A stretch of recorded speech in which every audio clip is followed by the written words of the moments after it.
हर हर महादेव। देवों का देव महादेव जी के चरण में प्रणाम करती हूँ, मेरा प्रणाम स्वीकार हो। साहब हरेंद्र भैया के चरण में प्रणाम करती हूँ, नीलम दीदी के चरण में प्रणाम करती हूँ, मेरा प्रणाम स्वीकार हो। गुरु भाई बहना, मैं एक कथा सुनाने जा रही हूँ, इस कथा को पूरा सुनिए और रहस्य जानिए। आधी नहीं, आधी सुनने में शिव गुरु का अपमानित होती है, पूरा सुनने में ज्ञान होती है, इसलिए कथा को पूरा सुनिए और रहस्य जानिए। हर हर महादेव, घर घर महादेव। गुरु भाई बहना, एक जात का धोबी थे और उनकी पत्नी धोबिन थी। दोनों शिव का बड़े प्रिय भक्त थे, दोनों शिव का भक्त थे। उन्हें मंदिर में कोई भी नहीं जाने देते थे। सारा लोग कहते थे कि सारी गांव के एक कपड़ा धोती है, इनका पति भी कपड़ा धोते हैं, इनका बच्चे भी धोते हैं और इन्हें मंदिर में जाना शुद्ध नहीं है, अशुद्ध है। कोई भी गांव का लोग उन्हें मंदिर में नहीं जाने देते थे और दोनों मंदिर में नहीं जाया करते थे। गुरु भाई बहना, उनका छोटे छोटे दो बच्चे भी थे, वो भी उनका कपड़ा धोने में मदद करते थे। लेकिन वो धोबी बड़े गरीब थे, इतना गरीब थे कि कितना ही कपड़ा धोते थे लेकिन सही से उनका तन पे वस्त्र और पेट में भोजन नहीं हो पाता था। गुरु भाई बहना, दोनों बच्चे धीरे धीरे बच्चे हो गए। कभी भूखा भी सोना पड़ता था, कभी आधी पेट भोजन खा के रहना पड़ता था, कभी पूरा दिन भूखा रहना पड़ता था। ऐसे रहते रहते बच्चे जो थे, बच्चे उदास रहते थे। एक दिन अपने माता से बोला बच्चा, माँ अब मैं दोनों बड़ा हो गया हूं, परदेश जाऊं? बोले नहीं बेटा, परदेश जाने से इतना छोटा में तुम्हें क्या काम मिलेगा, परदेश मत जा। गुरु भाई बहना, एक बच्चा जो था बोलता था, बोला अपने माँ से, माँ तुम लोग कपड़ा धो और हम बंसी खेलेंगे, मछली फंसाएंगे और मछली फंसा के हम बाजार में बेचेंगे।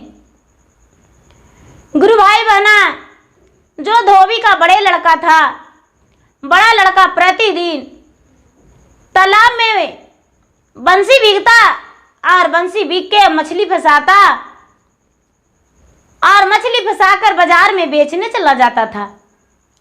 उससे उसे 2 पैसे हो जाता था, माँ को हाथ में दे दिया करता था। माँ अपने घर के सामान लाने में उसे लगा दिया करती थी और उससे थोड़ा सा उसे मदद मिलने लगा। गुरु भाई बहना, धीरे धीरे धीरे धीरे वक्त बीतता चला गया, वक्त बीतता चला गया।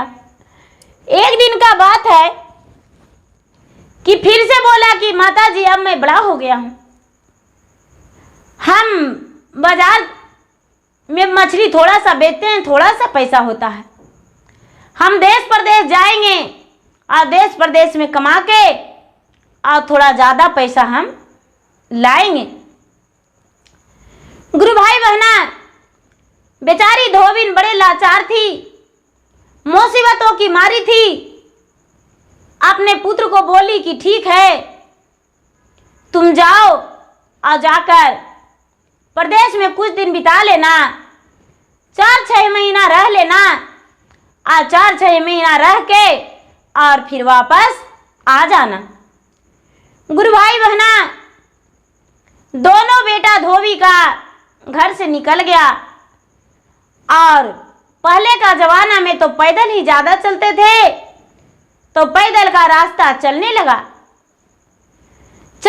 तो चलते चलते चलते चलते चलते चलते कई दिन बीत गया। लेकिन खाली जंगल ही जंगल बीत रहा था, पार हो रहा था, खाली जंगल ही जंगल जा रहा था। भूख प्यास बहुत जोर से लग गया तो बोला कि भाई अब कितना दूर जंगल है, जनाता है देखो तो, और कई दिन सफर लगेगा। बड़ा भाई ब्रिज के ऊपर चढ़ के देखने लगा तो कहता है भाई जंगल तो दिखता है लेकिन एक झोपड़ी दिख रहा है, उसमें तो कोई इंसान ही रहता होगा, जानवर का तो झोपड़ी होगा नहीं। चलो उस झोपड़ी में देखते हैं। गुरु भाई बहना उस झोपड़ी के पास दोनों बालक चला गया तो देखा कि एक बुढ़िया द्वार पे बैठी हुई थी। बालक देखा तो उसे बोला, दादी जी हम यहाँ एक दिन वक्त बिताना चाहते हैं, क्या आप रहने देंगे? मैं कई दिन से नहीं सोया हूं और नहीं खाया हूं।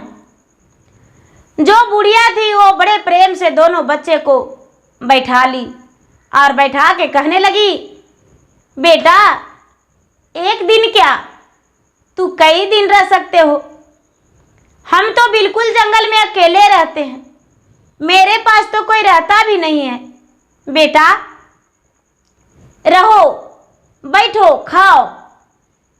बोला नहीं माँ, नहीं दादी माँ, हम प्रदेश जा रहे हैं कमाने को लिए और हम बड़े गरीब हैं, मुझे पेट भर के भोजन घर पे नहीं मिलता है, तो कोई काम करेंगे तो 2 पैसे हो जाएगा तो भोजन हो जाएगा। बोले हाँ बेटा चले जाना। गुरु भाई बहना बुढ़िया जो थी वो बहुत बड़ा राक्षसिनी थी, दैत्य थी। जब दोनों बच्चा के देखी बुढ़िया तो बड़ी प्रसन्न हो गई और मन ही मन सोचने लगी, चलो 10 दिन इसको भोजन करेंगे धीरे धीरे, बड़ा कोमल कोमल बच्चा है। आहा, भगवान तो लगता है कि मेरा पुकार सुन लिए हैं और 2 बालक के मेरे भोजन में भेज दिए हैं, लेकिन अभी नहीं इसे खाएंगे, इसे कुछ दिन रखेंगे और इसे भोजन कराएंगे और भोजन करा के और इसे बड़े मजबूत कर देंगे, बड़े बड़े कर देंगे और इसका शरीर जो है बड़ा हो जाएगा, भोजन करने में बहुत स्वाद लगेगा, बहुत अच्छा लगेगा। मन ही मन वो बुढ़िया सोच रही है रक्षिनी। दोनों का गुरु भाई बहना बड़े प्रेम से रात्रि में भोजन करवाई और भोजन करवा के और सोलाई।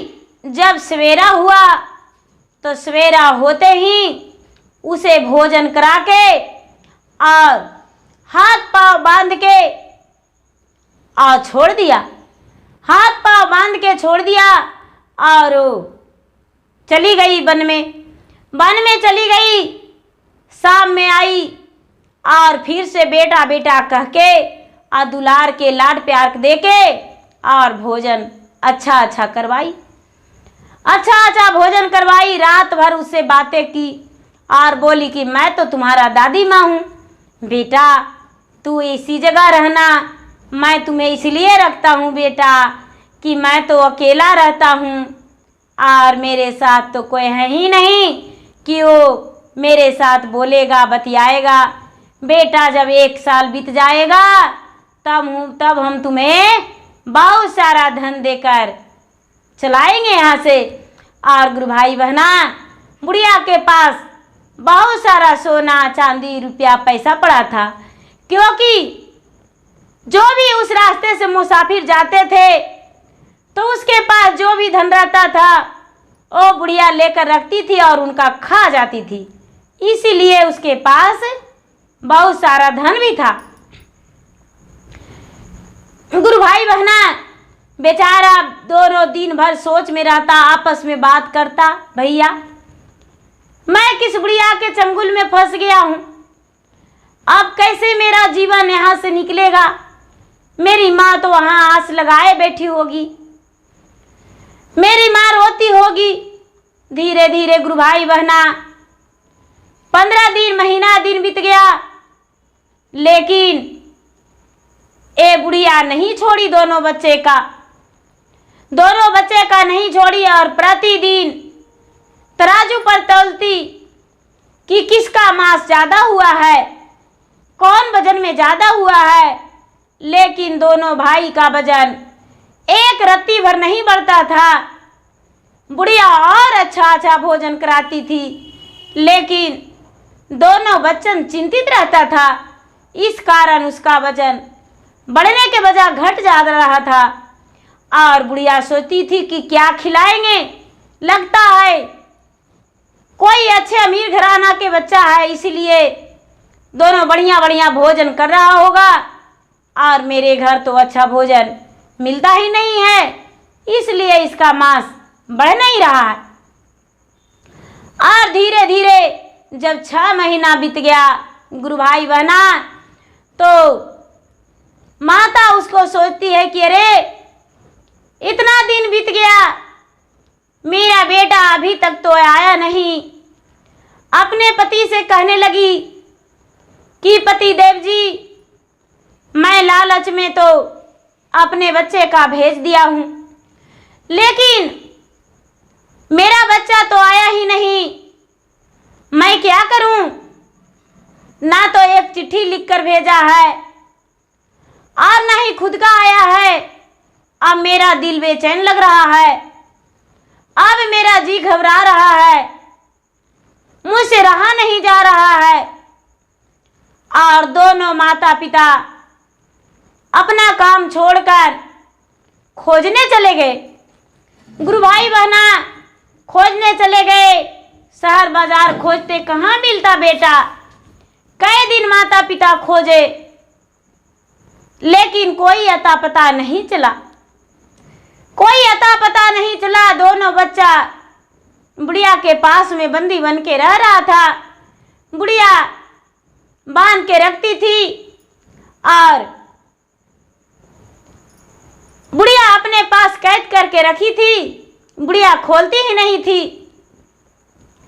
गुरु भाई बहना धीरे धीरे धीरे धीरे समय बीतता गया, समय बीतता गया, समय बीतता गया। अब बुढ़िया सोचती है कि अरे अब तो सालों बीत गया है, अब इसे बांधकर नहीं छोड़ेंगे, अब इसके अपना द्वार पर 2 कुत्ते बना के रख देंगे। दिन भर हाव हाव करेगा और इसके सामने जो भी हम खाते हैं मांस, वो हड्डियां लाकर जमा कर देंगे और दिन में कड़कड़ाएगा, चबाएगा और रात में इसे मनुष्य बनाएंगे, तब इसका शरीर जो है बड़ा हो जाएगा। सालों पर बांध के रखी उसके माता पिता खोजने निकले, लेकिन बेटा नहीं मिला। गुरु भाई बहना कुत्ता बना के अपने द्वार पे बुढ़िया रखने लगी और उसे मांस मजीरा देने लगी खाने को लिए। लेकिन दोनों भाई का याद था कि मैं मनुष्य हूं और हड्डियां मांस नहीं खाता था। दोनों माता पिता निराश होकर लौट गए घर, बेटा नहीं मिला। उसी रास्ते से माता पिता भी गुजर गए। माता पिता को देख कुत्ता भौंकने लगा, लेकिन माता पिता को क्या पता कि मेरा पुत्र है, और वहां से तेजी से माता पिता चल दिए। घर पहुंचे तो सारा लोग कहने लगे कि बहन जी ऐसा कीजिए कि आप तो शिव शिष्या हैं और सारा दिन शिव को मान के रखे हैं, आप अपना घर में प्रेम पूर्वक एक दिन चर्चा करवाइए, चर्चा करवा के देखिए, हो सकता है आपका पुत्र लौट जाए।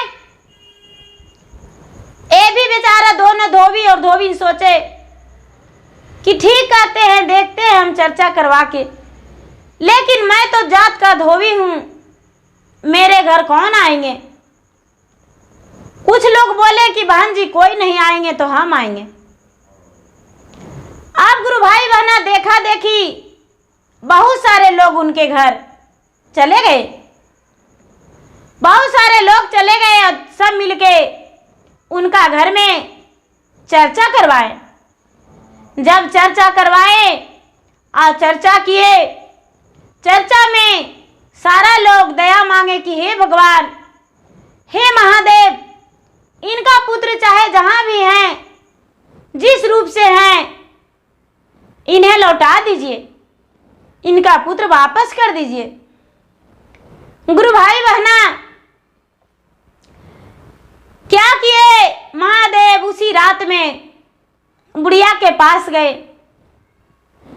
बुढ़िया के पास गए और दोनों बच्चा बुढ़िया के पास सोया हुआ था, जो कि रात में हाथ पांव बांध के रखती थी, दिन में कुत्ता बना के रखती थी।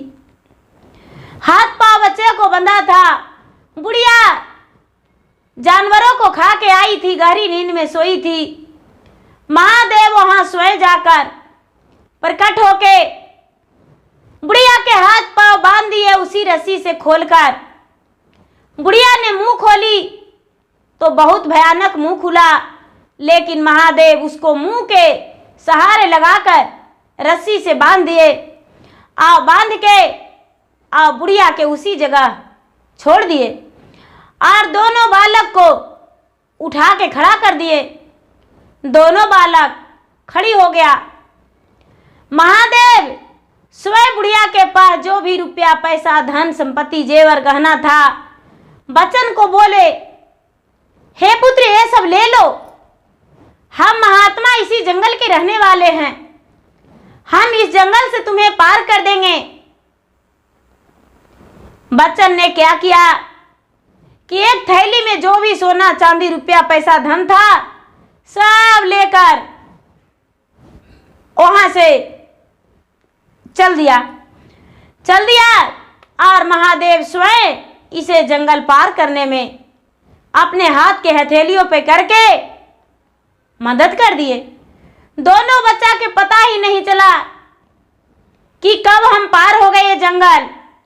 मैं तो 5 दिन और 6 दिन का सफर बिताया था, लेकिन पल को पल भर में मैं तो जंगल पार कर गया। एक कैसा महात्मा है, पता ही नहीं चला। बच्चा सुबह होते होते आके घर के द्वार पे खड़ा हो गया। माँ के दरवाजा खटखटा के और माँ को आवाज दिया। माँ अंदर से निकली, कौन हो? मेरा दरवाजा इतना सवेरे सवेरे कौन खटखटा रहे हो? बोलो। दोनों बेटा मजाक करते हुए, हंसी ठिठोली आपस में करते हुए और बोल रहा है, भैया माँ के थोड़ा सा डराएंगे।